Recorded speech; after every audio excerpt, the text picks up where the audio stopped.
सभा में विपक्ष के नेता राहुल गांधी ने एक बार फिर से चुनाव आयोग पर गंभीर आरोप लगाए हैं। उन्होंने मुख्य चुनाव आयोग ज्ञानेश कुमार पर सीधे आरोप लगाते हुए कहा कि कांग्रेस के बूथों से वोटर्स के नाम काटे गए हैं। ये काम सिस्टमैटिक तरीके से किया गया है और मुख्य चुनाव आयोग ऐसा करने वालों को बचा रहे हैं।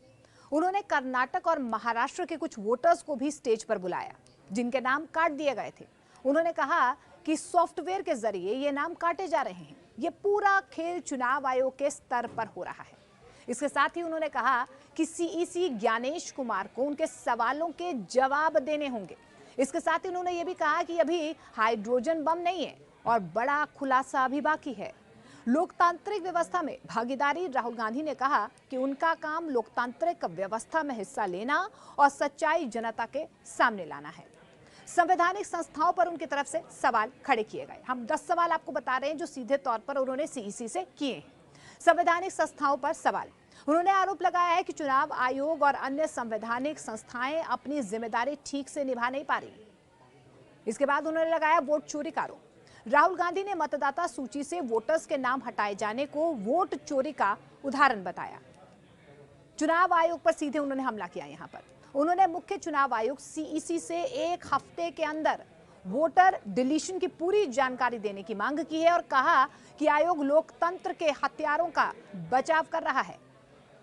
इसके अलावा उन्होंने ये भी सवाल पूछा कि बड़े पैमाने पर डिलीशन हुआ है। उन्होंने कहा कि कर्नाटक, महाराष्ट्र, हरियाणा और उत्तर प्रदेश में लाखों मतदाताओं के नाम हटाए जाने का दावा उनकी तरफ से किया गया। बाकायदा सबूत उनकी तरफ से पेश किए गए। कर्नाटक का उदाहरण उन्होंने दिया है। कर्नाटक के आलंद में 6018 फर्जी डिलीशन आवेदन दाखिल किए गए जो कांग्रेस के गढ़ में मतदाताओं को निशाना बनाने के लिए थे। आगे वो कहते हैं कि ये सुनियोजित साजिश है। राहुल गांधी ने दावा किया है कि वोट डिलीशन व्यक्तिगत नहीं बल्कि सॉफ्टवेयर के जरिए केंद्रीकृत और योजनाबद्ध तरीके से ये किया गया है। इसके अलावा वो कहते हैं कि अल्पसंख्यक और दलित निशाने पर हैं। कुछ समूह लाखों मतदाताओं, खासतौर पर अल्पसंख्यकों और दलितों को व्यवस्थित रूप से निशाना बना रहे हैं। आगे उन्होंने ये भी कहा कि कर्नाटक सीआईडी इसकी जांच करे। कर्नाटक सीआईडी ने वोटर डिलीशन की जांच शुरू भी कर दी है, लेकिन चुनाव आयोग ने अभी तक जानकारी नहीं दी है। उन्होंने कहा कि कर्नाटक की सीआईडी काम कर रही है और सीईसी को अब कर्नाटक सीआईडी को सबूत देने होंगे जो सवाल उनकी तरफ से सीधे तौर पर चुनाव आयोग पर दागे जा रहे हैं। कानून व्यवस्था की जिम्मेदारी। आगे वो कहते हैं, उन्होंने कहा कि कानूनी व्यवस्था जैसे कि अन्य संस्थाओं को भी इस मामले में हस्तक्षेप करना चाहिए। वोट डिलीट मामले में प्रेस कॉन्फ्रेंस के दौरान राहुल गांधी ने कहा कि अब चुनाव आयोग के लोग ही आकर उन्हें ये जानकारी दे रहे हैं। ये बड़ा खुलासा उनकी तरफ से किया गया। उन्होंने कहा कि एक रोचक बात तो ये भी है कि इलेक्शन कमीशन के अंदर से हमें मदद मिलनी शुरू हो गई है। मैं साफ बोल देता हूं, इलेक्शन कमीशन के अंदर से इंफॉर्मेशन आ रही है। पहले ऐसा नहीं हो रहा था। ये रुकेगा नहीं। राहुल गांधी ने यह भी चेताया है। राहुल गांधी ने यह भी कहा कि ज्ञानेश कुमार को ऐसे लोगों को संरक्षण देना बंद करना चाहिए और एक सप्ताह में निर्वाचन आयोग को कर्नाटक की सीआईडी के साथ पूरी जानकारी साझा करनी चाहिए। कांग्रेस नेता के आरोप पर निर्वाचन आयोग की तरफ से फिलहाल कोई प्रतिक्रिया हालांकि सामने नहीं आई है। हालांकि सूत्रों का यह भी कहना है कि कर्नाटक वोट चोरी मामले में चुनाव आयोग ने ही एफआईआर दर्ज करवाई है। राहुल गांधी ने प्रेस कॉन्फ्रेंस में और क्या कुछ कहा, यह भी तफसील से आपको बता देते हैं।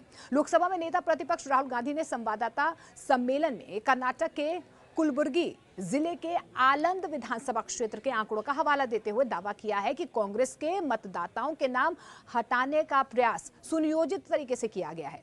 उनके मुताबिक जिनके नाम हटाने के प्रयास हुए हैं और जिनके नाम का इस्तेमाल कर नाम हटाने के आवेदन दिए गए, उन्हें इसकी जानकारी ही नहीं दी गई।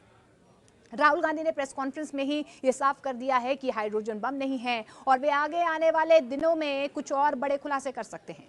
राहुल गांधी ने आरोप लगाया है कि सीईसी ज्ञानेश कुमार भारतीय लोकतंत्र को नष्ट करने और लोकतंत्र की हत्या करने वालों की रक्षा कर रहे हैं।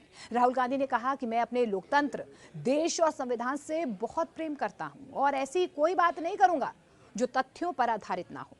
राहुल गांधी के मुताबिक आलंद विधानसभा क्षेत्र में 6018 मतदाताओं का नाम हटाने के आवेदन दिए गए। उन्होंने कहा कि ऐसा कांग्रेस मतदाताओं को निशाना बनाकर किया जा रहा है।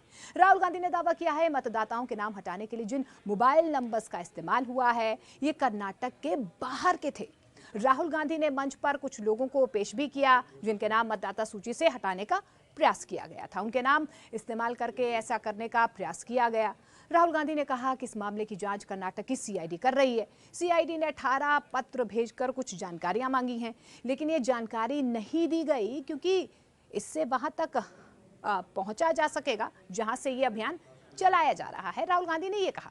राहुल गांधी आगे ये भी कहते हैं कि महाराष्ट्र के चंद्रपुर जिले के राजौरा विधानसभा क्षेत्र में इसी तरीके का इस्तेमाल करके 6,850 नाम जोड़े गए।